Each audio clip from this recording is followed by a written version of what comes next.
Yeay, tak lama lagi nak raya. Tapi korang dah check brake kereta korang belum?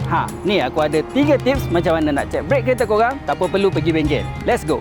First kali korang kena dengar bunyi brake kereta korang. Kalau time tekan brake tu ada dengar bunyi nyaring ataupun dengar bunyi geseran yang kuat, tu maksudnya brake pad korang tu dah nipis. Korang kena tukar dah. Kalau tak, nanti lagi makan modal. Yang kedua, korang kena tengok brake pedal korang. Kalau bila korang tekan, dia punya brake tu terkedalam sangat ataupun tak konsisten, tu maksudnya brake korang dah kena ada perhatian. Untuk brake yang sihat, korang akan rasa lebih mampat dan pijak dia lebih konsisten.